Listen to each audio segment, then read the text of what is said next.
The knife was already in her hand before the guard finished turning around. Elena Marsh pressed her back against the cold stone wall of the north corridor, counting the seconds between his footsteps. 3, 2, 1. She moved. A hand over his mouth, a knee behind his, and he folded to the floor without a sound.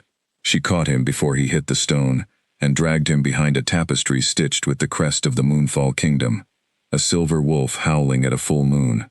She had 4 minutes before the next patrol passed this hall. 4 minutes to reach the throne room. 4 minutes to finish the job she had trained 12 years for. Kill the Alpha King. Make it look like an accident. Disappear before sunrise. That was the contract. That was all it was supposed to be. Elena moved through the shadows like she was made of them. She had entered the kingdom 3 days earlier, posing as a traveling healer, with a story about a destroyed pack and a dead family. Lies came easily to her. They always had. The guards had believed her tears. The kitchen staff had believed her gentle hands. Even the palace physician had believed her knowledge of herbs and wounds, enough to let her walk the halls unsupervised while she waited for her chance. Tonight was her chance. She reached the tall doors of the private study, where her employer's source said the king worked long after the rest of the castle slept. She pressed her ear to the wood. Silence. She eased the door open. The room was empty. Her pulse spiked. Her pulse spiked. Something was wrong. She had confirmed his schedule herself, watched him walk this hallway 3 nights in a row. She stepped inside anyway, scanning the shelves, the desk, the cold fireplace, searching for any sign of where he might have gone. That was when the door behind her closed. She spun, blade raised, and found herself facing a man who filled the doorway like he had been carved to fit it. Tall, broad through the shoulders, with dark hair pushed back from a face that looked like it rarely smiled, and eyes the color of a storm about to break. He wore no crown, no ceremonial robes, just a plain black shirt with the sleeves pushed up his forearms, and yet there was no mistaking who he was.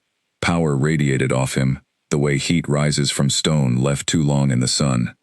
Draven Voss, Alpha King of Moonfall. He looked at the knife in her hand, without any visible fear.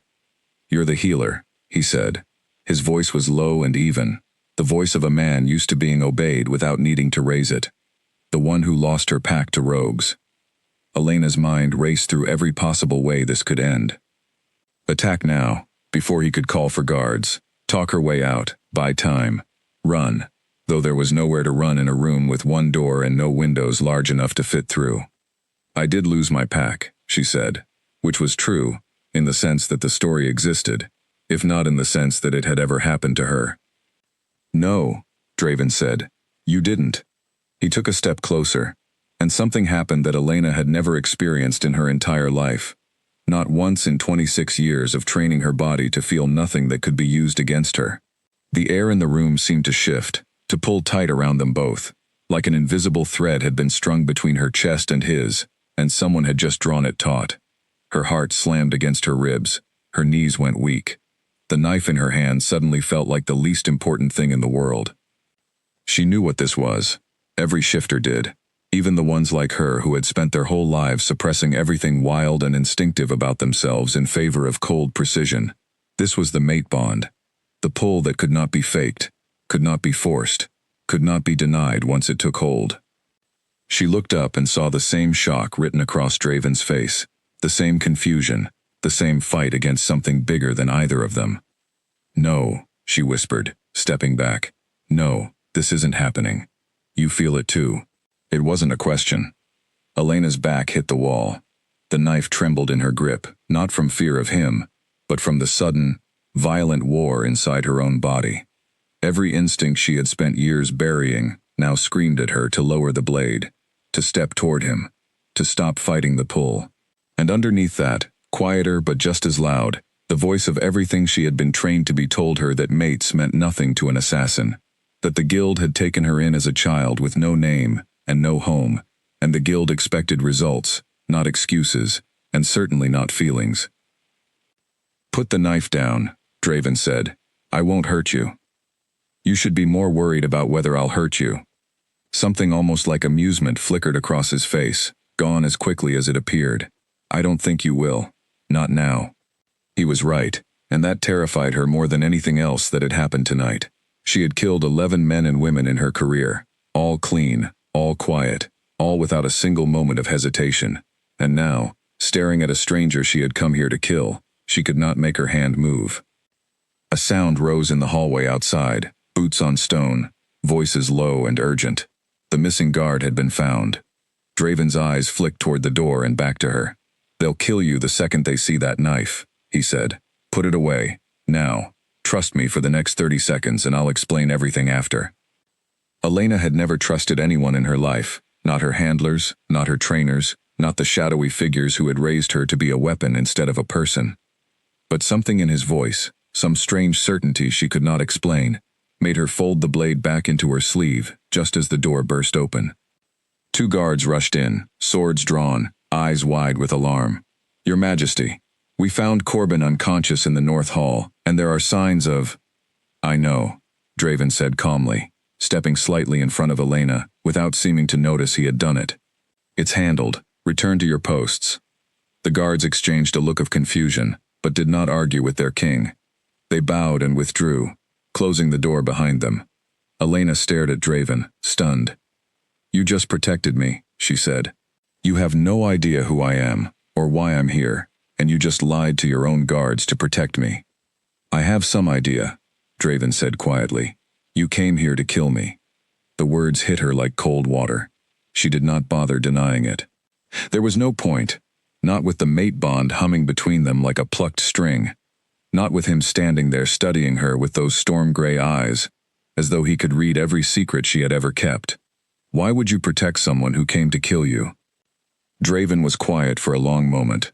When he finally spoke, his voice had lost its royal edge, replaced by something rougher, more honest. "Because the moment I looked at you, something in me recognized something in you. I've waited my whole life for a mate, and I never thought it would happen like this. But it did, and I'm not willing to lose that over a job someone paid you to do." Elena felt something crack open in her chest, something she had spent years sealing shut. She hated it. She hated how easily his words found the soft places she had trained herself not to have. "You don't know anything about me," she said. "Then tell me." "I can't." "Why not?" "Because the people who sent me don't forgive failure," Elena said, and for the first time in longer than she could remember, her voice shook. "And right now, I'm failing." Draven studied her, and something in his expression shifted from caution to something gentler, something that looked almost like sympathy. "Then don't finish the job tonight. Stay. Let me understand who sent you, and why. If you truly want to leave after that, I won't stop you. You would let an assassin walk free from your own castle?" "I would let my mate make her own choice," he said simply. The word mate hung in the air between them, heavy and undeniable. Elena had spent her entire life being told what to do, who to be, who to kill. No one had ever offered her a choice before, not once, not even about something as small as what to eat for breakfast. The offer terrified her more than any blade ever had. "If I stay," she said slowly, testing the words, "and someone finds out who I really am, what happens to me?" "That depends on what you decide to do next," Draven said. "But I promise you this, whatever happens, it will not be because I handed you over without a chance to explain yourself." Elena looked at the door, calculating the distance to the nearest exit, the number of guards she would have to pass, the odds of escaping a castle she barely knew the layout of in the middle of the night, with half the guard now alerted to a possible intruder. And then she looked at Draven again, at the strange, steady pull she felt toward him, a pull that made no sense, and yet felt more real than almost anything else in her carefully constructed life. "One night," she said finally. "I'll stay one night. Nothing more."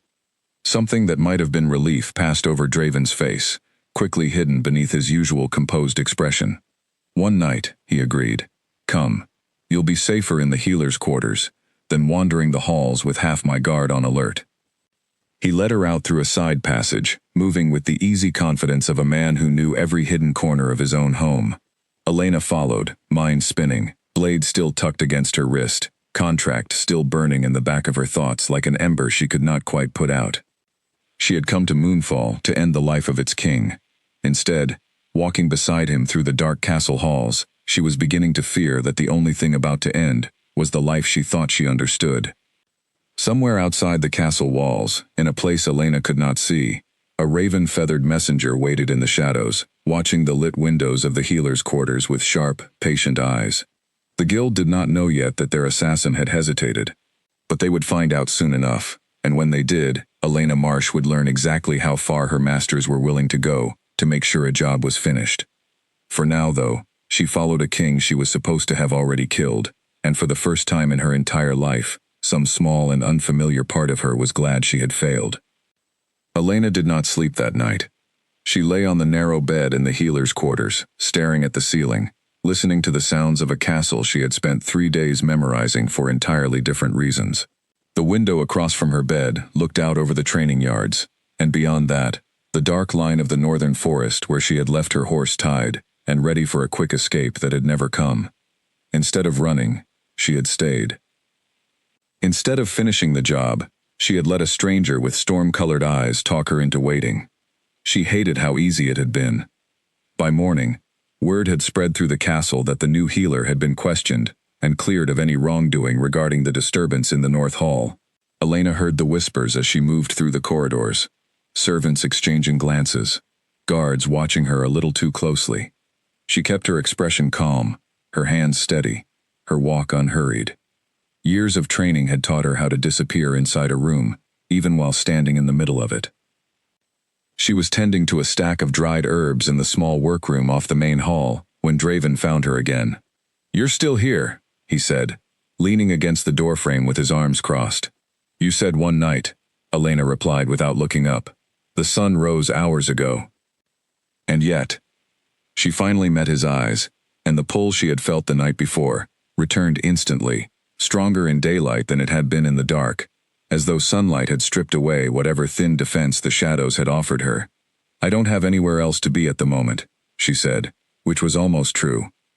She had nowhere the guild would look for her yet, no reason to run before she understood exactly what she was dealing with. "Then let me show you the kingdom," Draven said, "properly, not as an intruder in the dark, but as a guest. I'm not your guest. I'm a woman who broke into your study with a knife."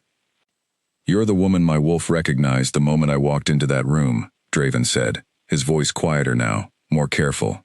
"Whatever else is true, that is also true. I'd like the chance to understand you before either of us decides what happens next." Elena set down the herbs she had been sorting and studied him. There was something unsettling about how easily he spoke of the bond, how little fear he showed at the idea of walking beside someone who had been sent to end his life. Most men in his position would have locked her in a cell the moment they suspected her true purpose. Instead, he was offering her a tour of his kingdom. "Fine," she said, "but I'm not explaining myself. Not yet. I didn't ask you to." They walked the castle grounds together that morning, and despite every instinct telling her to stay guarded, Elena found herself relaxing in small, dangerous increments. Draven showed her the training yards where young wolves learned to fight, the gardens where healing herbs grew in neat tended rows, the great hall where feasts were held during the change of seasons. He spoke of his kingdom with a kind of tired pride, the voice of a man who had built something out of chaos, and was still not entirely sure it would hold. "The northern packs used to fight each other more than they fought outsiders," he told her as they walked along the outer wall, the wind pulling at her hair. "When my father died, I was the only one who could unite them, mostly because the alternative was watching them destroy each other for another generation. It hasn't been easy." "You sound tired," Elena said before she could stop herself. Draven glanced at her, surprised. "I am. Most people don't notice, or they don't say it if they do." "I notice things for a living," Elena said, and immediately regretted how much that revealed. If Draven caught the slip, he did not press her on it. Instead, he simply nodded, as though filing the comment away for later. "Tell me about the pack you claim to have lost," he said gently. "The real story, not the one you gave the guards." Elena's jaw tightened. "There is no real story, not the way you mean it." "Then tell me what there is." She stopped walking, turning to face him fully, the wind whipping between them. "I was found as a child. No pack, no parents, no name that meant anything. The people who found me raised me to be useful. That's the whole story. There's no tragic ending because there was never really a beginning." Something shifted in Draven's expression, something that looked painfully like understanding rather than pity, which surprised her more than anger would have. Raised to be useful, he repeated. That sounds like a careful way of saying something much harder. Don't, Elena said sharply. Don't turn this into something it isn't. I'm not looking for sympathy. I'm not offering sympathy, Draven said. I'm offering to listen, if you ever decide you want to be heard. They stood there a long moment, the wind carrying the scent of pine and distant rain between them, and Elena felt something dangerous stir in her chest, something that had nothing to do with training or contracts, or the careful walls she had built around herself for over a decade. She did not know how to name it, and she was not sure she wanted to. Over the following days, Elena settled into a strange, uneasy rhythm inside the castle. She continued her work as the healer, treating minor injuries from the training yards, preparing remedies for the kitchen staff's aches and colds, keeping her hands busy so her mind would not wander too far toward the job she had still not abandoned. Each night, she told herself this would be the night she finished it. Each night, she found a reason to wait one more day. Draven sought her out often, not in ways that felt forced or suspicious, but in small, natural moments. He would appear in the workroom while she ground herbs, asking about their properties with genuine curiosity. He would find her in the garden at dusk, sitting beside her without demanding conversation, simply present, in a way that unsettled her more than any interrogation could have. Slowly, without either of them fully acknowledging it, they began to talk, not about the contract, not about the guild, but about smaller things, the way the northern forest smelled after rain, the kind of songs sung during the harvest festival, the quiet ache of growing up without anyone to call family. Elena learned that Draven had lost his mother young, that his father had ruled through fear rather than respect, that Draven had spent years trying to prove he could be a different kind of king, one his people would follow willingly instead of out of obligation. She learned that despite the crown and the title, he often felt like an outsider among his own council, most of them older wolves who had served his father, and still saw Draven as an unproven boy, trying to fill boots too large for him. In turn, without quite meaning to, Elena found herself revealing pieces of her own life she had never spoken aloud to anyone. The years of training that had stripped away everything soft in her, the rare, fleeting moments of kindness from other trainees that she had learned to treasure precisely because they were so rare, the quiet, persistent loneliness of being raised as a tool instead of a person. She hated how much better she felt after saying these things out loud. One evening, nearly a week into her stay, Elena found herself standing outside Draven's study, long after she should have retired to her own quarters. She told herself she was simply checking on a headache remedy she had left for him earlier, but she knew, deep down, that it was an excuse. She knocked, and when he opened the door, something in his expression told her he had been hoping she would come. "I should tell you something," she said before she could lose her nerve. Draven stepped back, letting her inside, closing the door behind them. "I'm listening." "I still don't know what I'm going to do," Elena admitted, the words feeling strange and heavy in her mouth. "About why I came here. I know I should have made a decision by now, but every time I think I have, I find another reason to wait." "Maybe that's your answer," Draven said quietly. "Maybe the waiting is the decision. That's not how it works. The people who sent me don't accept waiting as an answer. They accept results." "Then don't give them what they sent you for," Draven said, stepping closer. "Give them nothing. Disappear from their reach entirely. Stay here, where I can protect you." Elena laughed, though there was no real humor in it. "You don't understand what they're capable of. They don't lose, not ever. If I fail this contract, they won't simply write it off. They'll send someone else, someone who won't hesitate the way I did. Then we'll be ready for them," Draven said. "Together." The word "together" settled over her like a weight she had never expected to carry, heavy and unfamiliar, and, to her own quiet horror, not entirely unwelcome. She looked up at him, at the steady certainty in his eyes, and felt the mate bond pull tight between them once again, undeniable, insistent, growing stronger with every day she stayed inside these walls. "I need more time," she said finally. "Then take it," Draven said. "I'm not going anywhere." Neither of them noticed, in that quiet moment between them, the shadow of a figure passing along the outer wall, far below the study window. A figure with sharp eyes, and a raven feather tucked into a dark cloak, watching the lit window with cold, patient interest before melting back into the night to carry word of what it had seen. Elena's silence had already been noticed, and silence, to the people who had raised her, was its own kind of answer. The council chamber fell silent the moment Draven walked in with Elena at his side.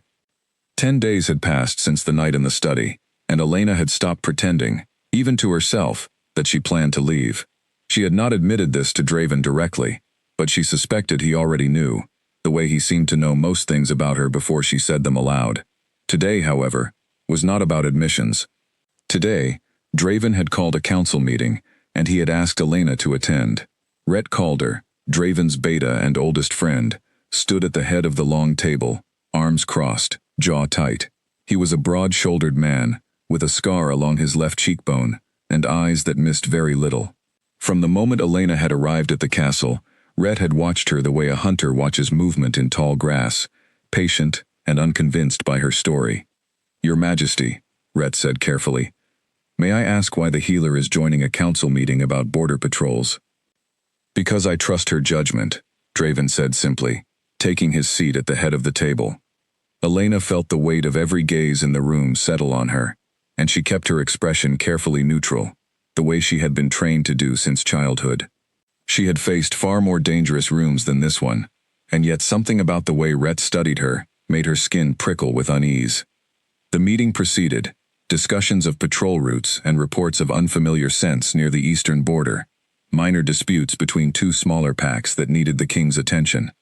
Elena listened more than she spoke, absorbing the rhythms of Draven's kingdom, the way his advisors respected him, even when they disagreed, the careful balance he struck between authority and humility. She found herself impressed, despite her determination not to be. After the meeting ended and the council members filed out, Rhett lingered behind.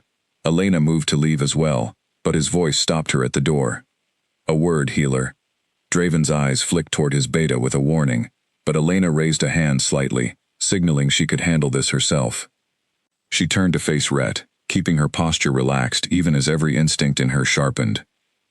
"You've been here less than 2 weeks," Rhett said once the room had emptied, "and already you sit in council meetings and walk the gardens with the king like you belong there. Forgive me if I find that unusual for a healer who arrived with nothing but a sad story and empty hands." "People find all sorts of things unusual," Elena said evenly. "That doesn't make them true." "I didn't say it was untrue. I said I find it unusual." Rhett stepped closer, lowering his voice. "I've protected Draven since we were boys. I watched his father nearly destroy this kingdom through cruelty, and I watched Draven spend years trying to build something better in its place. I won't watch a stranger undo that because he can't see past whatever pull he feels toward her." Elena's chest tightened, though she kept her face carefully blank. "You think I mean him harm?" "I think," Rhett said slowly, "that I don't yet know what you mean. And that troubles me more than knowing for certain would." "Then investigate me," Elena said, surprising herself with how steady her voice remained. "Ask your questions. I have nothing to hide that concerns the safety of this kingdom." The lie slid out smoothly, practiced, the way lies always had for her. She hated how much it cost her to say it now, hated the small twist of guilt in her stomach that had never existed before moonfall. Rhett studied her for a long moment, clearly unconvinced but unwilling to push further without proof. "I intend to," he said finally, and left without another word. Elena stood alone in the empty council chamber, her heart pounding harder than it had any right to after such a brief exchange. Rhett was sharp, sharper than most of the guards she had encountered during her years of training. If he pulled at the threads of her story hard enough, everything would unravel, and not just her cover. Everything she had built here, fragile and unfamiliar as it was, would collapse with it. That night, unable to settle, Elena walked the castle grounds alone, moving through the moonlit gardens with the quiet, careful steps of someone used to avoiding notice. She found herself near the outer wall, the same spot where she had once planned her escape route on her first night in Moonfall. The forest stretched dark and endless beyond the stone, offering the same freedom it always had. She could leave tonight. She could disappear into those trees and never look back, leave the contract unfinished, leave Draven and the strange, terrifying warmth she felt around him. Leave, before Rhett uncovered the truth, and everything became far more dangerous than a simple failed job. "You're thinking about running." Draven's voice came from behind her, quiet in the darkness. She had not heard him approach, which unsettled her more than she wanted to admit. Very few people could move quietly enough to surprise her. "I'm always thinking about running," Elena admitted. "It's a habit that's kept me alive." Draven came to stand beside her at the wall, looking out at the same dark trees. "Rhett spoke to you. He's protective of you. He should be. He's protective of this kingdom," Draven corrected gently. "Sometimes those two things overlap, sometimes they don't. He's not wrong to be cautious. I would trust him less if he weren't." "He's going to find out who I am," Elena said, "or who I was sent to be. And when he does, he won't hesitate to act on it." "Then we tell him first," Draven said, "on our own terms, before he uncovers pieces that make it look worse than it is." Elena turned to face him, searching his expression in the moonlight for any sign of doubt, any hesitation now that the moment felt closer than it ever had. She found none, only that same steady certainty that had unsettled and comforted her in equal measure since the night they met. "You would tell him everything," she said slowly, "that I came here to end your life, that I still haven't fully explained who sent me or why." "I would tell him the truth," Draven said, "all of it, including the part where my mate chose to stay, instead of finishing the job she was sent to do." The word mate still struck something deep and unguarded inside her every time he said it. A place she had spent years reinforcing against exactly this kind of vulnerability. "I haven't chosen anything yet," she said quietly. "Not officially. Haven't you? Haven't you?" Draven asked, and there was no accusation in his voice, only a gentle, patient question. "You've had countless chances to leave. You're standing at the edge of the forest right now, with a clear path to freedom, and yet you're still here, talking to me instead of running." Elena had no answer for that, because he was right, and they both knew it. They stood together at the wall a while longer, the silence between them comfortable in a way silence rarely was for her. Finally, Draven spoke again, his voice softer than before. "Whatever you decide, Elena, know this. I'm not asking you to stay out of duty or obligation. I'm asking because some part of me, the part that recognized you the moment you stepped into my study, believes we could build something worth having. But I won't force that on you. If you choose to leave, I'll let you go, and I'll make sure no one from this kingdom follows you." "Even after everything?" "Even after everything," Draven confirmed. "A mate bond isn't a cage, Elena. If it becomes one, it isn't worth having at all." Something in Elena's chest loosened at those words, some tightly wound piece of her that had been braced for control, for demands, for the kind of ownership she had experienced her entire life at the hands of the guild. Draven offered none of that. He offered only a choice, freely given, and somehow that terrified her more than any threat ever could have. "I need to tell Rhett myself," she said finally. "Not because you asked me to, but because hiding it any longer will only make things worse." Draven nodded, something like quiet pride flickering across his face. "I'll be there with you when you do." They turned back toward the castle together, leaving the dark forest and its promise of easy escape behind them. Elena did not know, as they walked, that somewhere beyond those same trees, a rider was already approaching Moonfall's borders, carrying orders from the guild that would make honesty come far too late to matter. Rhett found the proof, before Elena ever had the chance to speak first. It arrived in the form of a small, unmarked case, discovered hidden in the false bottom of Elena's travel bag during a routine search of the healer's quarters, ordered quietly by Rhett 2 days after their conversation in the council chamber. Inside were tools no ordinary healer would ever carry, thin blades disguised as instruments, a vial of concentrated poison disguised among common remedies, and, tucked into a hidden fold of fabric, a folded parchment bearing a wax seal Rhett recognized immediately, the mark of the Shadow Guild, an organization whispered about in dark corners of every kingdom for producing the deadliest assassins in the region. He brought the case directly to Draven, his expression grim and unreadable. "I wanted to be wrong," Rhett said, setting the case on the desk between them. "I searched, hoping I would find nothing but herbs and bandages." Draven stared at the contents for a long moment, his jaw tight, though Elena's earlier promise to explain everything herself echoed in his mind. He had wanted her to have the chance to tell Rhett the truth on her own terms, gently, in a way that might have softened the blow. That chance had just been taken from both of them. "Bring her here," Draven said quietly. "Now." Elena was in the garden when 2 guards found her, their expressions carefully neutral, in the way guards were trained to be, when following orders, they did not fully understand. She knew, the moment she saw them, exactly what had happened. Something in their posture, the tension in the air, told her the truth had surfaced before she'd had the chance to offer it willingly. She walked to the study without resistance, her mind already working through every possible outcome, every version of this conversation that might end without bloodshed. When she entered, she found Draven standing near the desk, the small case open in front of him, and Rhett standing beside it, with his arms crossed, and his expression carved from stone. "I was going to tell you," Elena said, before anyone else could speak.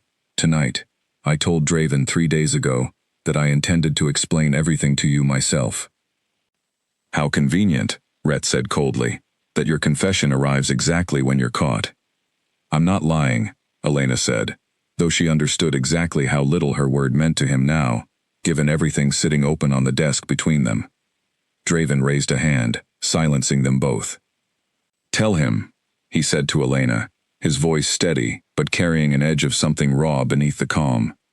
"Tell him everything. All of it. Exactly as you told me." Elena took a breath, steadying herself the way she had been trained to do before any difficult task, though nothing in her training had prepared her for a moment like this one. "My name is Elena Marsh," she said. "I was raised from childhood by an organization called the Shadow Guild, trained to be one of their assassins. I was sent here 3 weeks ago with a single contract, to kill Draven Voss, and make it appear an accident." Rhett's expression did not change, though his knuckles whitened where his arms were crossed. "And the pack you claim to have lost never existed. It was part of the cover story the Guild constructed for this mission." Elena forced herself to keep her voice steady, though shame burned hot and unfamiliar in her chest, a feeling she had rarely allowed herself to experience in her line of work. "Everything I told the guards, the physician, the kitchen staff, all of it was fabricated to gain access to the castle." "And what about everything you told me?" Draven asked quietly, and for the first time since she had met him, Elena heard something uncertain in his voice. "The stories about your training, the way you described growing up without anyone to call family, was any of that real, or was it simply part of the performance?" The question landed like a blow, harder than anything Rhett's cold accusations had managed. Elena looked at him, at the man who had offered her honesty and freedom when he had every reason to offer suspicion and chains instead, and she felt something inside her crack open entirely. "That part was real," she said, her voice barely above a whisper. "Everything I told you about myself, about my past, about how I felt standing beside you in that garden, all of it was real. The only lie was the reason I came here in the first place." Rhett made a sound of disbelief, but Draven remained silent, studying her with an expression she could not fully read, something caught between hope and hurt. "I understand if you don't believe me," Elena continued, forcing herself to hold his gaze even as everything in her wanted to look away. "I understand, if nothing I say now means anything, after everything I hid. But I need you to know that somewhere between arriving here to end your life and standing in this room right now, everything changed. I don't expect forgiveness. I don't even know if I deserve the chance to explain myself. But it's the truth." The study fell into heavy silence. Rhett looked between the two of them, his expression torn between the loyalty that demanded he protect his king, and the smaller, quieter part of him that recognized genuine pain when he saw it, even in someone he did not trust. "Your Majesty," Rhett said finally, his voice tight, "she needs to be held until we understand the full scope of what she's told the Guild, and what they might still expect from her." "No," Draven said. "Draven." I said no. Draven's voice carried the weight of command now, the tone of a king rather than a man, caught between duty and desire. She came to me herself.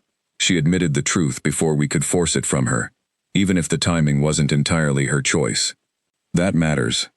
"It matters," Rhett said carefully, "but it doesn't erase the danger she still represents. If the Guild learns their assassin has failed, and worse, that she's revealed herself to us, they won't simply let this go." They'll send someone else, someone far more dangerous, and they may target her along with you for the failure. Elena's stomach turned cold at the truth in his words, a fear she had been carrying quietly since the night she first hesitated with the knife still in her hand. He's right, she admitted. The Guild doesn't forgive failure. If word reaches them that I've compromised the mission, they'll send someone to finish what I couldn't, and to eliminate me for the betrayal. Then we prepare, Draven said. We strengthen the castle's defenses. We watch every entrance, every shadow, every stranger who approaches these walls. He turned to Rhett. I want extra patrols along every border, starting tonight. Rhett hesitated, clearly still uneasy with the entire situation, but years of loyalty to his king outweighed his suspicion of Elena. As you command, he said finally. But Draven, I need you to understand the risk you're taking by trusting her so completely. I understand it, Draven said quietly. I've understood it since the night she stood in my study with a blade in her hand and chose not to use it. Rhett left the room without another word, the weight of unspoken warning trailing behind him. Once the door closed, the study fell into a silence far more intimate than the tense confrontation that had preceded it. Elena remained standing near the door, unsure of her place in the room, now that the truth had finally surfaced. You should have let me tell him myself, she said quietly, the way I promised. I know, Draven said. I'm sorry it happened this way. Are you angry with me? Draven crossed the room slowly, stopping close enough that she could feel the familiar pull of the bond between them. Steady, despite everything that had just occurred. I'm angry that you were sent here to hurt me, he said honestly. I'm angry that an organization raised a child to become a weapon, instead of allowing her to simply exist. But I'm not angry at you, Elena. Not for choosing honesty, even late. Not for choosing to stay when leaving would have been so much easier. Elena felt something warm and fragile bloom in her chest, something she barely recognized after years of training herself against exactly this kind of feeling. I don't know what happens next, she admitted. Not with the Guild, not with Rhett, not with any of it. Then we figure it out together, Draven said, echoing the same promise he had made days earlier, at the outer wall. One step at a time. Outside the castle, far beyond the reach of torchlight and patrol routes, a second messenger had already arrived at the edge of the northern forest, carrying instructions sealed with the same wax mark Rhett had found hidden in Elena's travel case. The Guild had grown tired of waiting for a report that never came, and their patience, unlike Draven's, had a very short limit. The letter arrived 3 days later, delivered by a hooded rider, who left it tied to an arrow, lodged in the gatehouse door, before vanishing into the night without a trace. Elena recognized the handwriting the moment the guards brought it to her, and her blood ran cold before she had even broken the seal. It was the handwriting of Mireille, the guildmaster who had overseen her training since childhood, a woman whose calm, precise cruelty had shaped Elena into exactly the weapon the Guild required. No one received a letter from Mireille without consequence attached. She read it alone in her quarters, hands steady out of habit even as her stomach twisted with dread. Elena, the letter began, with no warmth in the greeting at all. 3 weeks have passed since your contract began, and the Alpha King still breathes. Reports reaching us suggest a delay caused not by circumstance, but by choice. The Guild does not tolerate choices that interfere with results. You have until the next full moon to complete your assignment. If you fail, or if you continue to demonstrate loyalty to the target, rather than the organization that raised you, we will consider you compromised. You know what happens to compromised assets. Elena's hands trembled as she lowered the letter, the familiar cold logic of the Guild settling over her like a shadow she thought she had already begun to escape. Compromised assets were not simply dismissed. They were eliminated, quietly and efficiently, by whichever agent the Guild deemed most capable of finishing the job without complication. Elena herself had been assigned that exact task twice in her career, though she had never known the names or faces of the people she had been sent to silence for the crime of becoming inconvenient. Now she understood, with sickening clarity, that she had become exactly that. She found Draven in the training yard, sparring with 2 of his guards in the late afternoon light, movements sharp and controlled, despite the visible exhaustion in his shoulders. He caught sight of her the moment she appeared at the edge of the yard, and something in her expression must have told him everything he needed to know, because he called an immediate end to the session and crossed the distance between them without hesitation. What happened? He asked, searching her face. Elena handed him the letter without a word. She watched his expression darken as he read it, his jaw tightening with each line, until he finally looked up at her, fury and worry warring plainly across his features. "They're threatening you," he said, "not just demanding the contract be completed. Threatening your life directly if you don't comply." "That's how they operate," Elena said quietly. "They've done it before, to others like me. I've been the one sent to carry out that exact order more than once, though I never knew who I was truly working for at the time, only that the person I was sent to silence had somehow failed to be useful anymore." Draven's hands tightened around the parchment, crumpling the edges slightly, before he forced himself to loosen his grip. "We prepare for them," he said. "We double the patrols, reinforce the gates, and we do not let a single stranger within these walls without thorough inspection." "It won't be enough," Elena said. "You don't understand what these people are capable of. I was trained by the same methods they'll send against us. Whoever they choose next will move exactly the way I did, invisible until it's far too late." "Then teach us," Draven said simply. "Teach me, teach Rhett, teach the guards. If you know how the guild trains its assassins, you know how to counter them better than anyone else in this kingdom." Elena stared at him, momentarily stunned by the simplicity and confidence in his suggestion. She had spent her entire life being trained to attack, never once considering that the very knowledge used to make her dangerous could just as easily be turned toward protecting someone instead. "I could do that," she said slowly, the idea taking root. "I know their methods. Their preferred angles of approach, the types of poisons they favor, the way they disguise themselves to blend into unfamiliar environments. If I train your guards to recognize those patterns, we have a real chance of catching whoever they send before it's too late." "Then that's where we start," Draven said. "Tonight." Word spread through the castle quickly, and by the following morning, Elena found herself standing in the training yard once more. This time not as a suspicious newcomer, but as an instructor, guiding a small group of Draven's most trusted guards through drills designed to expose the exact vulnerabilities the guild trained its assassins to exploit. Rhett stood at the edge of the group throughout the session, arms crossed, watching with an expression that had softened only slightly since the confrontation in the study days earlier. "You move differently than you did when you arrived," Rhett observed quietly, as the session ended, and the guards dispersed to their posts. "Less like someone hiding, more like someone standing her ground."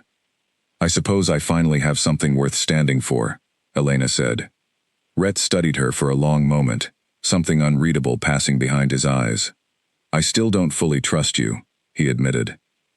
"But I trust that you're trying, and given everything I've seen these past few days, that's more than I expected when this began." It was not full acceptance, but it was more than Elena had dared hope for, and she found herself grateful for even that small shift. The days that followed passed in a tense blur of preparation.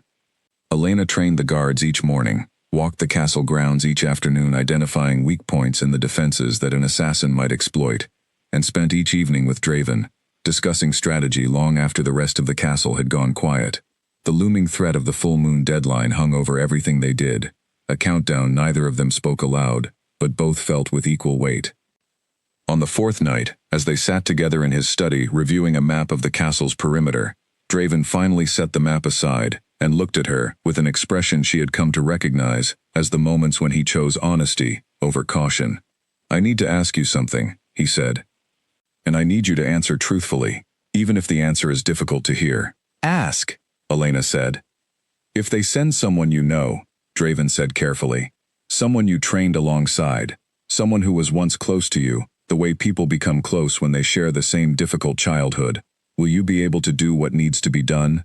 Will you be able to stand against them if it comes to that?"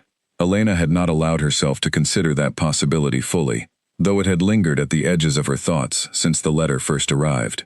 The guild rarely sent strangers for missions this sensitive. They preferred agents who understood their target intimately, and there was no one who understood Elena more intimately than the handful of others who had trained beside her, fought beside her, and in a few rare cases, genuinely cared for her in whatever limited way the guild's harsh environment allowed for such feelings to survive. "I don't know," she admitted finally. "I want to say yes without hesitation, but the truth is, I don't know until I'm standing in that moment." Draven nodded slowly, accepting her honesty without judgment. Then we'll face that moment together, whoever they send. You won't be standing alone against your past, Elena. Not anymore. She reached across the space between them, her fingers finding his, and for the first time since the letter's arrival, some of the cold dread in her chest eased into something steadier, something that almost felt like hope. Neither of them could have known, as they sat together in the quiet study with the map of the castle's defenses spread between them, that the person the guild had already dispatched was someone Elena had once considered the closest thing to a friend she had ever known during her years of training. A woman named Sable Voss, no relation to Draven despite the shared surname, whose skill with poison had earned her a reputation nearly as fearsome as Elena's own. Sable was already 3 days into her journey toward Moonfall, moving quietly through the countryside with the patient, unhurried confidence of someone who had never once failed a contract in her life. Sable arrived at Moonfall dressed as a traveling merchant, her wagon loaded with bolts of fine cloth and small trinkets meant to draw attention away from anything more dangerous hidden beneath the false floorboards. She had chosen this disguise carefully, knowing that merchants passed through the kingdom's gates with far less scrutiny than lone travelers or unfamiliar healers. She set up a small stall near the edge of the market square, close enough to the castle to observe its patterns, far enough to avoid suspicion. For 2 full days, she did nothing but watch, memorizing the guard rotations, the times the kitchen staff collected water from the eastern well, the paths servants took when carrying messages between the castle and the village below. She had heard the whispers already circulating through nearby villages, quiet rumors about a healer who had arrived at the castle weeks earlier and never left, who now spent her days walking the grounds beside the king himself. Sable recognized the description the moment she heard it, and something cold and unfamiliar settled in her chest. Elena. Of course it was Elena. No one else trained by the guild moved quite the way the description suggested, graceful and precise even in casual moments, the product of years spent learning to control every motion of the body. Sable had known Elena since they were both children brought to the guild within the same season, too young to remember much of their lives before, old enough to remember every lesson that followed. They had trained together, bled together during the harsher exercises, and shared the rare, quiet moments of comfort that survived even in an environment built to strip away softness.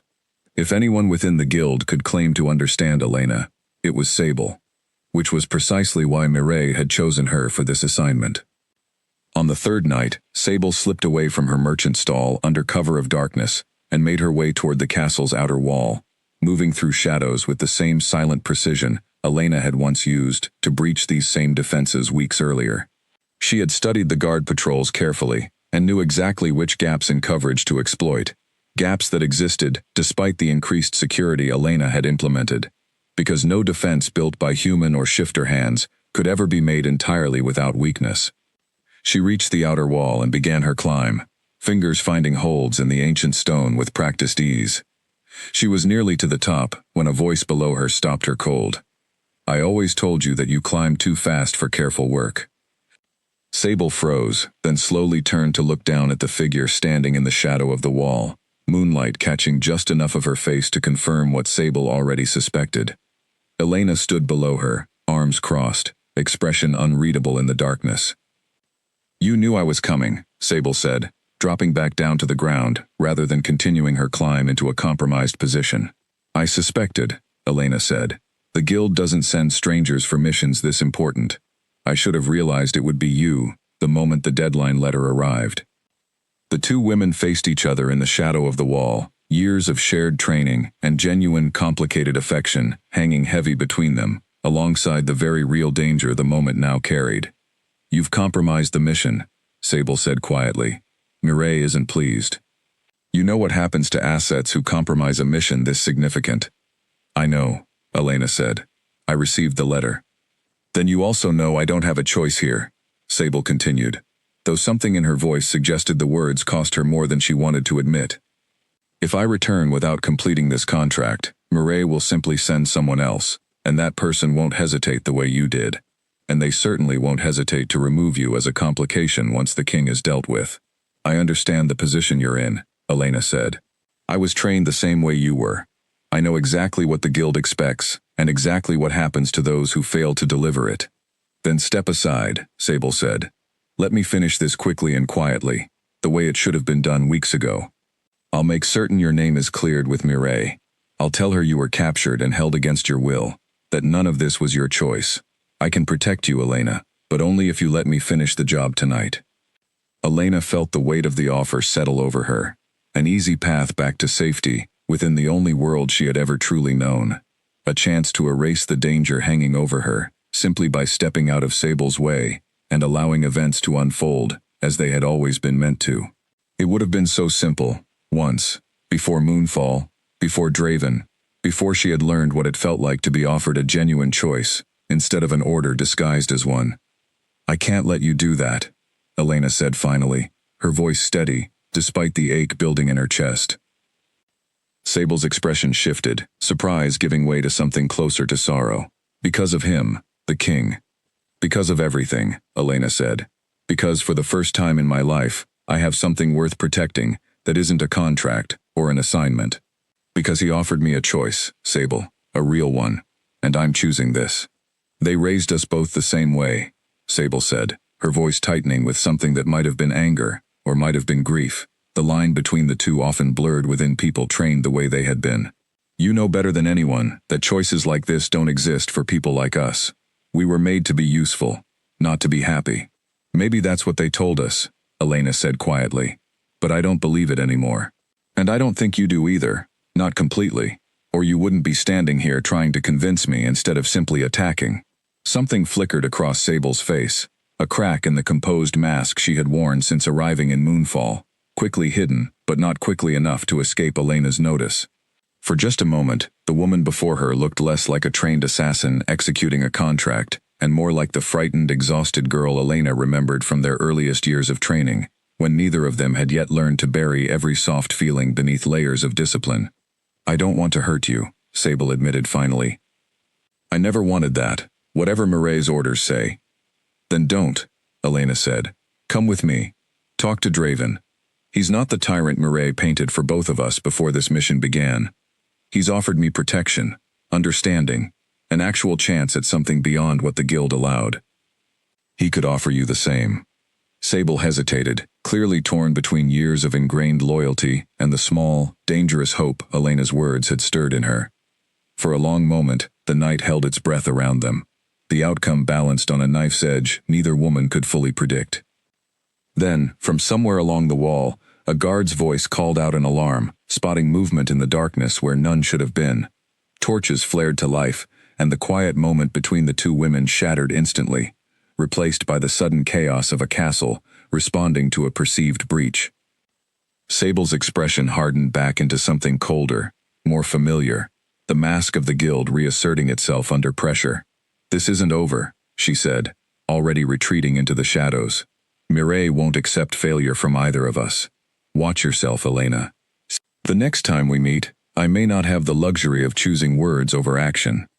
She vanished into the darkness before the approaching guards could reach the wall, leaving Elena standing alone, with her heart pounding and her mind racing through everything that had just occurred.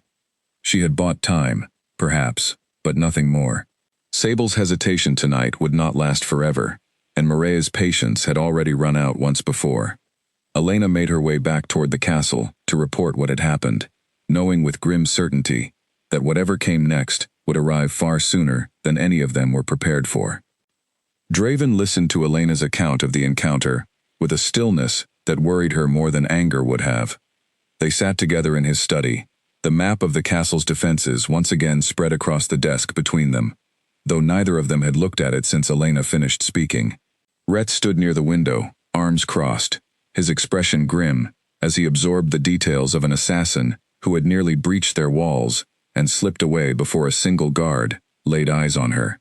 "You knew her," Draven said finally.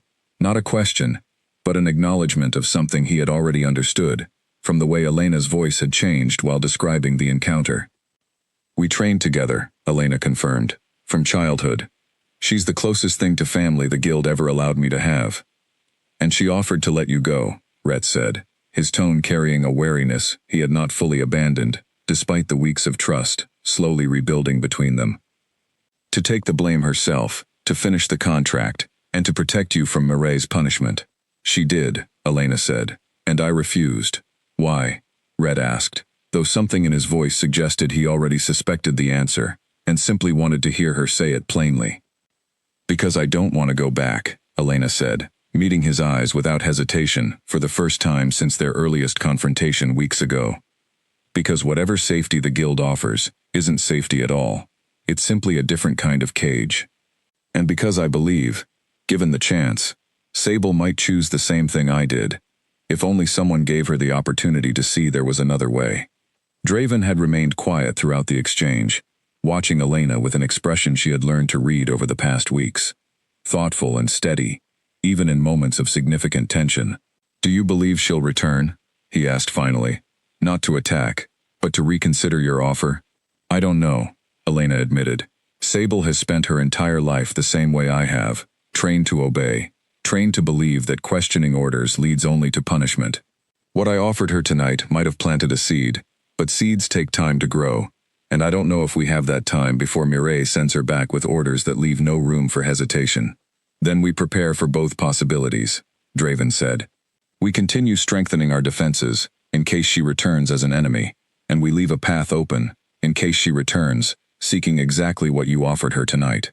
Rhett's jaw tightened slightly at the suggestion, clearly still uneasy with the idea of extending trust to yet another trained assassin, but he did not argue the point.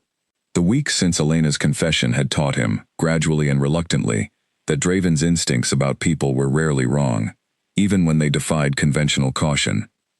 The following days passed in tense anticipation, the entire castle operating under heightened alert, while everyone waited to see which version of Sable might return. Elena continued training the guards each morning, sharpening their awareness of the exact tactics the guild favored, while spending her afternoons walking the perimeter with Draven, both of them scanning the tree line for any sign of movement that did not belong. On the 5th night after the encounter at the wall, a diplomatic gathering was held in the Great Hall, an event planned months earlier to welcome representatives from 3 of the smaller northern packs seeking to formalize their alliance with Moonfall. Draven had considered postponing the event given the current danger, but ultimately decided that canceling would raise more questions than it answered, and might signal weakness to allies whose loyalty still remained cautiously uncertain after years of division under his father's rule. Elena stood near the edge of the hall throughout the evening, dressed in a simple gown provided by the castle staff, her eyes constantly scanning the crowd despite the elegant surroundings and the warm glow of candlelight reflecting off polished silver. She recognized the discipline in her own posture, the careful, practiced awareness that never fully switched off no matter how many months separated her from active guild service. Tonight, that awareness felt more vital than ever. The gathering proceeded smoothly through its early hours, toasts exchanged between pack representatives, careful diplomatic conversations, navigating old grievances toward tentative new agreements. Draven moved through the hall with practiced grace, greeting each delegation with the same measured warmth that had slowly earned him respect among packs who had once viewed Moonfall with suspicion. It was during the final toast of the evening, as servants moved through the crowd refilling goblets with ceremonial wine, that Elena noticed something wrong. One of the serving staff, a woman Elena did not recognize among the castle's usual attendants, moved through the crowd with movements just slightly too controlled, too precise, the same discipline Elena recognized in her own body after years of training. The woman carried a tray of goblets toward the head table, where Draven stood, preparing to deliver the final address of the evening. Elena's blood went cold with recognition. Sable. She moved without conscious thought, crossing the hall in seconds despite the crowded space, reaching the head table just as Sable extended a goblet toward Draven with a servant's practiced bow. Elena caught her wrist before the goblet reached his hand, the sudden movement drawing startled gasps from nearby guests. "Don't," Elena said quietly, her eyes locked on Sable's, the rest of the hall fading into irrelevant background noise. Sable's expression flickered, torn between the mission she had been sent to complete and the doubt Elena had planted 5 nights earlier at the outer wall. For a long, suspended moment, neither woman moved, the goblet trembling slightly between them, as the surrounding guests began to sense that something was deeply wrong. "Guards," Rhett's voice rang out sharply from across the hall, already moving toward the head table with several armed men following close behind. "Sable," Elena said urgently, keeping her voice low enough that only the 2 of them could hear. "You don't have to do this. Whatever they promised you for completing this contract, It isn't worth what it will cost you. I don't have a choice, Sable whispered, her composed mask finally cracking under the weight of the moment. If I fail again, Mireille will send someone to end both of us. Then don't fail, Elena said. Choose something else entirely. Choose to walk away from all of it. Sable's hand trembled. The goblet of poisoned wine still balanced precariously between them, guests now backing away in alarm as the tension in the hall became impossible to ignore. Draven stood perfectly still beside them, watching the exchange with careful stillness, trusting Elena to navigate the moment, even as danger hung thick in the air around them. I'm sorry, Sable whispered, and for a terrible instant, Elena feared the apology preceded violence rather than surrender. Instead, Sable released her grip on the goblet, letting it fall and shatter against the stone floor, the poisoned wine spreading harmlessly across the tiles as gasps rippled through the surrounding crowd. She sank to her knees, the fight visibly draining out of her, replaced by something that looked painfully like relief, mixed with terror at what she had just done. I can't go back to them, Sable said, her voice barely audible. Not after this. They'll kill me for failing twice. You won't have to go back, Elena said firmly, kneeling beside her as guards surrounded them cautiously, unsure how to proceed given the sudden, unexpected surrender. I promise you that. Draven stepped forward, addressing the murmuring crowd with the calm authority that had earned him his people's trust over years of careful leadership. The threat has been contained, he announced clearly. Please, continue enjoying the evening. I assure you, Moonfall remains as safe as it has always been. As the gathering slowly resumed its earlier rhythm, though considerably more subdued, Draven turned his attention back to Elena and Sable, still kneeling together near the shattered remains of the poisoned goblet. Red arrived at his side, sword still drawn, clearly torn between the instinct to secure a dangerous intruder and the visible trust Elena placed in the woman kneeling before them. What happens now? Red asked quietly. Now, Draven said, looking down at Sable with an expression far gentler than the moment perhaps warranted. We offer her the same choice Elena was given weeks ago. Sable looked up at him, disbelief plain across her features, clearly unprepared for mercy, after a lifetime spent believing failure carried only one consequence. You would trust me, after what I nearly did? I would trust the fact that you chose not to finish it, Draven said. That matters more to me than what you almost did. For the first time since her arrival in Moonfall, Sable allowed herself to weep, the sound quiet and raw, years of suppressed fear finally finding release in the safety of an unexpected mercy she had never dared to hope for. But even as the gathering settled back into its careful diplomatic rhythm around them, Elena felt a familiar unease settling in her chest. Mireille would not simply accept the loss of two trained assets without response, and whatever came next, Elena suspected, would arrive with far less room for mercy than tonight had offered. Mireille arrived 11 days later, and she did not bother with disguises. Word reached the castle at dawn, carried by a trembling border scout who had witnessed a company of armed riders crossing into Moonfall territory from the eastern pass, moving with none of the careful subtlety the guild typically favored. Elena recognized the shift in strategy immediately, and it frightened her more than any hidden blade or poisoned goblet ever could have. She's not sending an assassin this time, Elena said, standing before Draven and Rhett in the war room, as guards scrambled to prepare the castle's defenses. She's coming herself, with enough force to make an example of both Sable and me, and to finish what two failed contracts couldn't. How many riders? Draven asked, already moving toward the map spread across the war table. The scout counted 30, Rhett said grimly. All trained, all guild-affiliated based on the markings on their gear. 30 against a castle with a full garrison should not be an even fight, Draven said, studying the map with the focused intensity of a man calculating every possible defense. It won't be a conventional fight, Elena warned. Mireille won't send them charging through the front gates. She'll use every trick she taught me, every weakness she trained her assassins to exploit. Poisoned water supplies, hidden entry points, distraction tactics, designed to split your forces before the real attack even begins. Sable, standing quietly near the back of the war room where she had remained since her surrender 11 days earlier, finally spoke. I know her patterns as well as Elena does, she said. Let us help. Let us show you exactly how she thinks, so you can be ready for every angle she tries. Draven looked between the two women, weighing the decision for only a moment before nodding firmly. Then we prepare together, all of us. The hours that followed passed in a blur of urgent preparation. Elena and Sable worked alongside Rhett and the castle's guard captains, identifying every vulnerable point in Moonfall's defenses and reinforcing what they could in the limited time available. Extra guards were stationed at the water supplies. Hidden passages long forgotten by the current generation of castle staff were sealed or watched closely. Archers took position along the walls, ready to repel any attempt at a direct assault. By midday, the riders had been spotted approaching the outer field surrounding the castle, their formation disciplined and unhurried, the confidence of a force that had never once failed to accomplish its objective. At the head of the group rode a woman with silver-streaked dark hair, and a posture so rigid it seemed carved from the same stone as the castle walls behind her.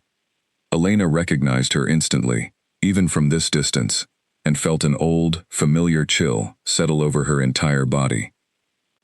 Mireille had come to collect what she believed the guild was owed. Draven stood atop the castle wall as the riders approached, Elena and Rhett close beside him, the rest of the garrison positioned carefully along the fortifications below. Mireille brought her horse to a stop just outside effective bowshot range, studying the castle with the calculating eyes of someone who had spent decades planning exactly this kind of confrontation. "Elena," Mireille called out, her voice carrying easily across the distance despite its measured, unhurried tone. "You've cost the guild 2 valuable assets and a great deal of wasted time. I'm prepared to offer you one final opportunity to correct that mistake. Deliver the king, and I will consider the debt settled." "There is no debt," Elena called back, her voice steady despite the fear coiling tight in her stomach. "I never should have accepted this contract in the first place. You raised children to be weapons instead of people, and I'm done paying for a childhood I never chose." Mireille's expression did not change, though something cold flickered behind her eyes. "Sentiment," she said, "has always been the guild's greatest weakness to eliminate from our trainees. It seems your training was less thorough than I believed. Or perhaps," Draven called out, stepping forward beside Elena, "your training simply failed to account for the possibility that the people you raised might one day choose something better than what you offered them." Mireille's gaze shifted to Draven, studying him with open contempt.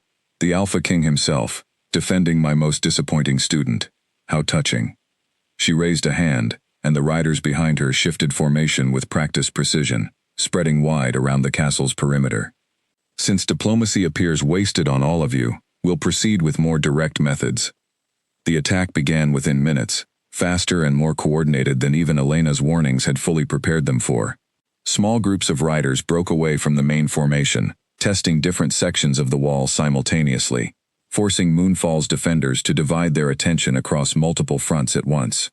Arrows flew from both sides, and the controlled chaos of battle swallowed the careful preparations of the morning almost immediately. Elena fought alongside Draven's guards with a ferocity that surprised even herself, every instinct honed by years of guild training now turned entirely toward protecting the kingdom she had once been sent to destroy. She moved through the chaos with practiced precision, disarming attackers who scaled the walls, calling out warnings the moment she recognized specific tactics from her own training.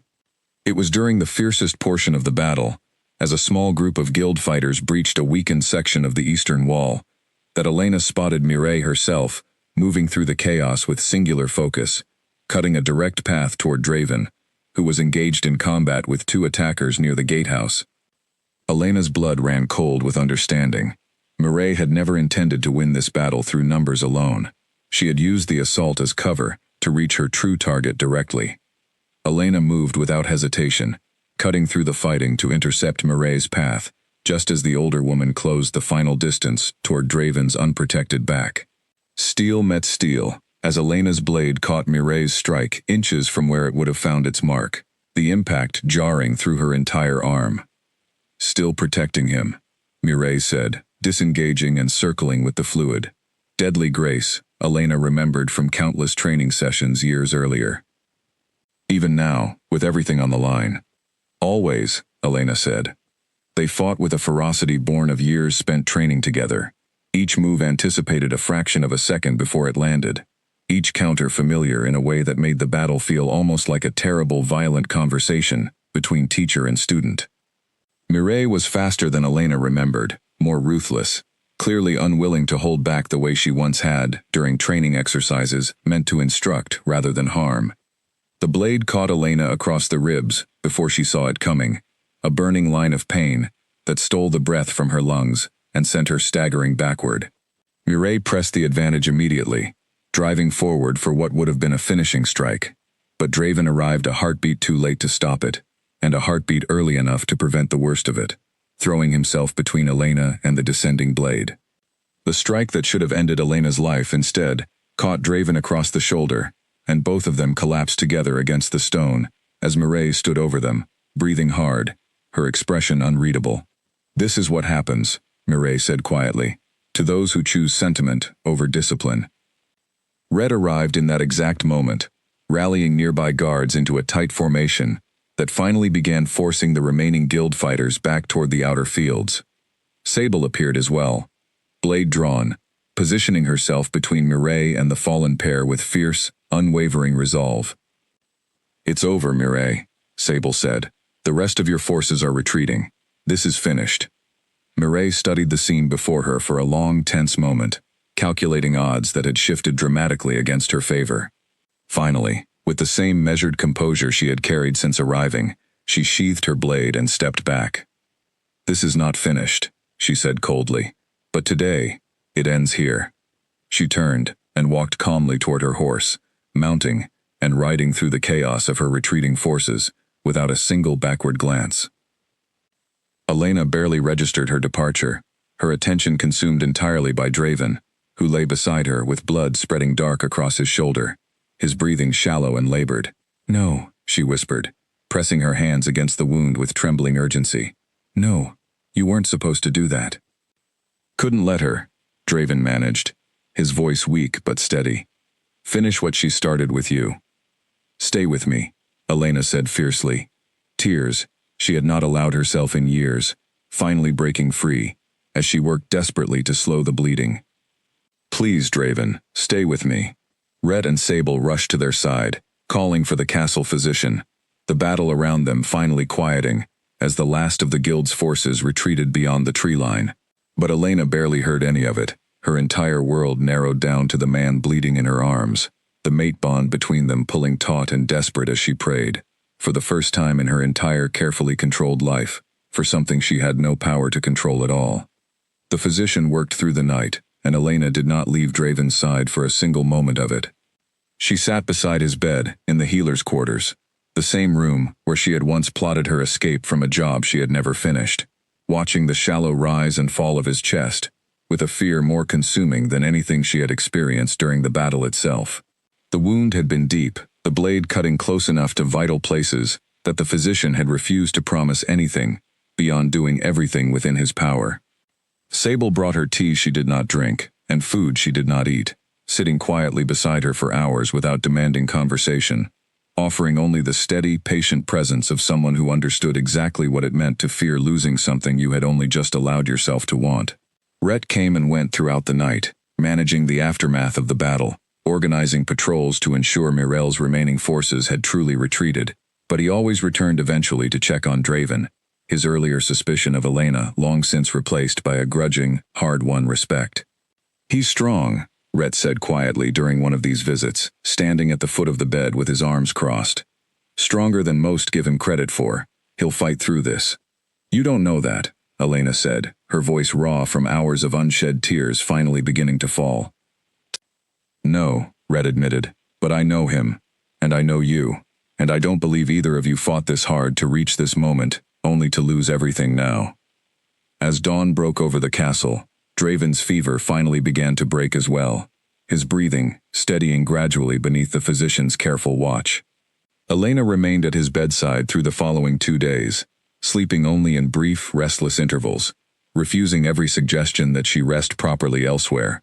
On the third morning, as pale sunlight filtered through the window, Draven's eyes finally opened, finding her immediately, as though some part of him had known exactly where to look. "You're still here," he said, his voice rough but unmistakably his own. Elena felt something break loose in her chest, relief so overwhelming it stole the breath from her lungs entirely. "Of course I'm still here," she said, taking his hand carefully. Where else would I be?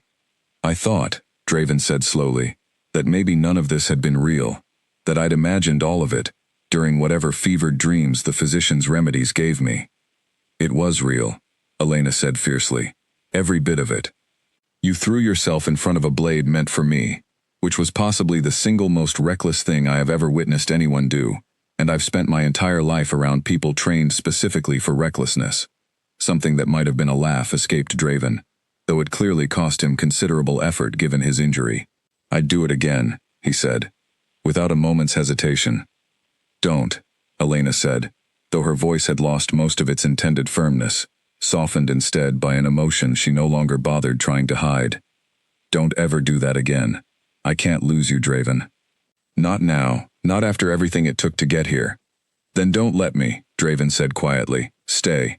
Not because of duty, not because of the bond, not because you feel obligated after everything that's happened. Stay because you want to.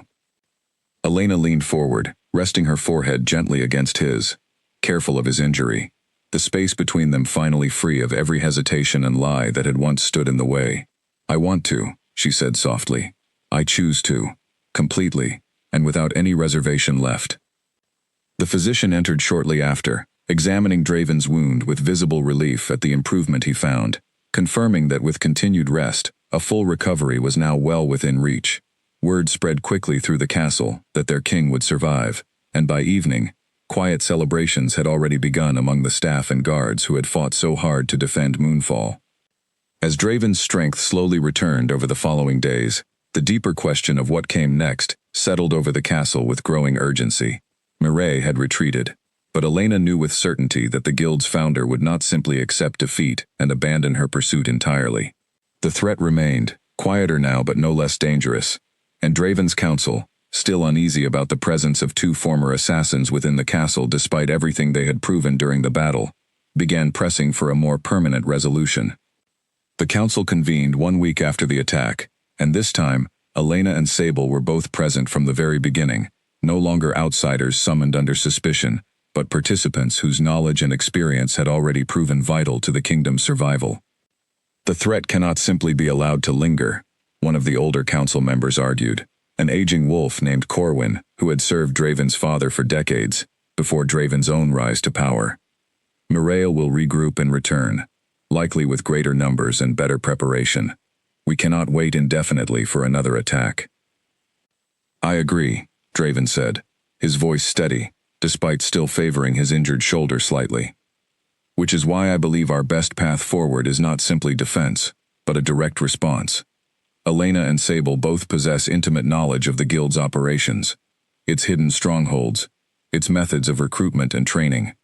With their help, we have a genuine opportunity to dismantle this organization entirely, rather than simply waiting for their next assault. Murmurs rippled through the council chamber at the boldness of the suggestion, though Elena noticed several members nodding thoughtfully, rather than dismissing the idea outright. You would send us against the very organization that raised us, Elena said carefully, trusting that our knowledge outweighs any remaining loyalty we might carry toward them. I trust that you've already proven where your loyalty truly lies, Draven said, meeting her eyes with the same steady confidence that had first drawn her toward him weeks earlier. Both of you, through everything you've sacrificed and risked to protect this kingdom, instead of the organization that trained you. Sable spoke next, her voice carrying a quiet determination that had grown steadily since her surrender weeks earlier. I want this, she said. I want to see the guild dismantled, not simply for the sake of ending the threat against Moonfall, but for every child they might otherwise raise, the same way they raised Elena, and me. No one else should have to grow up believing they were made to be useful instead of loved. The council chamber fell silent at the raw honesty of her words, and Elena felt her own resolve harden into something unshakable. I want the same thing, she said. Whatever it takes to ensure the guild never threatens Moonfall, or anyone else, again. Draven looked around the chamber, meeting the eyes of each council member in turn, including Rhett, who nodded firmly in support, despite the caution he had carried since Elena's arrival. Then we begin planning immediately, Draven said, not simply to defend Moonfall, but to ensure a lasting peace, built on more than fear of retaliation. As the council meeting concluded and members filed out to begin the work ahead, Elena remained behind briefly, watching Draven as he rose carefully from his seat, still moving with the careful stiffness of someone recovering from a serious wound. She crossed to his side, steadying him gently as he stood. "Thank you," she said quietly, "for trusting me completely. Even now, even knowing everything you know about where I came from. You've given me every reason to trust you," Draven said, taking her hand in his. "And Elena, I meant what I said in that council chamber. This isn't only about defending against a threat anymore. This is about building something lasting, something that outweighs everything either of us survived before we found each other." Elena felt the truth of his words settle over her, warm and steady, the same certainty she had first sensed the night she stood in his study with a blade meant to end his life, instead of the beginning of everything that now mattered most to her. Whatever challenges remained ahead, whatever final confrontation with Mireille and the Guild still awaited them, Elena faced it now not as a weapon trained to obey, but as a woman who had finally chosen, freely and completely, exactly where she belonged. It took nearly 2 months to locate the Guild's primary stronghold, a fortified compound hidden deep within a mountain range 3 kingdoms away, disguised so thoroughly among the surrounding cliffs that generations of travelers had passed within miles of it without ever suspecting its existence. Elena and Sable provided the knowledge that made the discovery possible, drawing on years of buried memories from their training, small details about travel routes and supply deliveries that, pieced together carefully with Rhett's investigative skill, eventually revealed the compound's precise location. Draven assembled a coalition of allied packs for the final approach, using the goodwill built during the diplomatic gathering weeks earlier to secure support from kingdoms who had their own grievances against an organization that had preyed upon vulnerable children for generations. The assault, when it finally came, unfolded with far less chaos than the battle at Moonfall's walls. Elena and Sable led the coalition forces through hidden entrances they remembered from childhood, moving with the same quiet precision that had once made them among the Guild's most valuable assets, now turned entirely toward its downfall instead. They found Mireille in the compound's central hall, seated calmly at the head of a long table, as though she had been expecting this exact moment for some time. She did not reach for a weapon as coalition forces surrounded her, nor did she offer any resistance, as Rhett stepped forward to place her formally under arrest. "You've won," Mireille said simply, looking at Elena with an expression that carried neither anger nor surrender, only a kind of distant, calculating acceptance. "I hope, for your sake, that whatever you've found is worth everything you've sacrificed to reach it." "It is," Elena said, without hesitation.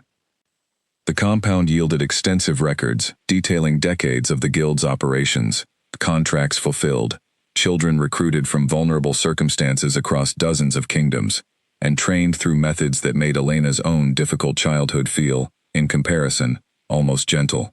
Draven ensured that every remaining child found within the compound's training halls, some barely old enough to walk, was placed with allied families, willing to offer them the kind of upbringing the Guild had never provided, one built on genuine care, rather than cold utility. Mireille herself was held for trial before a council of representatives from every kingdom the Guild had operated within, her decades of crimes laid bare through the extensive records Elena and Sable helped translate and organize. Justice, when it finally came, was thorough and final, ensuring the Guild's operations could never again threaten innocent lives or steal children from their families for the purpose of shaping them into weapons. By the time Elena and Sable returned to Moonfall alongside Draven and the coalition forces, autumn had settled fully over the northern kingdom, the training yards blanketed in fallen leaves, the air carrying the crisp promise of the coming winter. The castle staff greeted their return with genuine celebration, word of the Guild's downfall having already spread throughout the kingdom and beyond, earning Moonfall renewed respect among allied packs who had once viewed Draven's rule with lingering suspicion. That evening, as celebrations continued throughout the Great Hall, Draven found Elena standing alone on the same castle wall where they had once discussed her uncertain future, months earlier, when neither of them had known whether their bond would survive the dangers still ahead of them. "You've been quiet all evening," Draven observed, coming to stand beside her. "I've been thinking," Elena admitted, "about how strange it is to finally feel settled, after a lifetime of never once having a place I could call home." Does Moonfall feel like home to you now? Draven asked, and something in his voice carried more weight than the casual tone suggested, a question that reached toward something larger than the words themselves. Elena turned to face him fully, studying the man who had offered her, against every expectation of the life she had once believed herself destined for, genuine choice and genuine love. It does, she said, you do. Draven reached into his pocket and produced a simple silver band, unadorned, except for a small engraving along its inner edge, a design she recognized as the same wolf crest that marked the castle's tapestries, the symbol of Moonfall itself. I've carried this since before the battle, he admitted. I nearly gave it to you a dozen times, but there always seemed to be some crisis demanding attention first. Are you asking me something? Elena asked, though the answer already burned bright and certain in her chest. I'm asking you to stay, Draven said, not simply as my mate by fate's design, but as my chosen partner, my equal, and if you're willing, my wife. I want to build the rest of my life with you, Elena, not because destiny decided it for us, but because I choose you, every single day, above everything else. Elena felt tears gather, warm and unashamed, as she extended her hand toward him. I choose you too, she said. I chose you the moment I refused to finish what I came here to do, and I've never once regretted that choice since. Draven slid the ring onto her finger, and the celebration below in the great hall seemed to fade entirely against the quiet significance of this private moment shared between them on the castle wall, moonlight silvering the stones around them, just as it had on the very first night they met. Months later, when spring finally returned to Moonfall and the training yards bloomed once again with new growth, Elena stood beside Draven, before the assembled kingdom, dressed not in the shadows and disguises of her old life, but in the pale, dignified robes befitting a queen. Rhett stood as witness beside them, his earlier suspicion long since transformed into deep and genuine friendship. Sable stood among the guests as well, having found her own place within Moonfall's guard, training new recruits with the same skill once used for very different purposes, her own path toward healing steady and certain in the safety Draven's kingdom had offered her. As Elena and Draven exchanged the final vows that would bind them not simply through fate, but through mutual, freely chosen devotion, Elena allowed herself, for the first time in her entire life, to fully believe in the possibility of belonging somewhere completely, of being valued, not for her usefulness, but simply for who she was. The girl once raised to be nothing more than a weapon had become, through choices no one had forced upon her, the Alpha Queen of Moonfall, standing beside the mate she had once been sent to destroy, ready to build a future neither of them could have imagined, the night a knife and a mate bond had first brought them together, in the shadowed quiet of a castle study.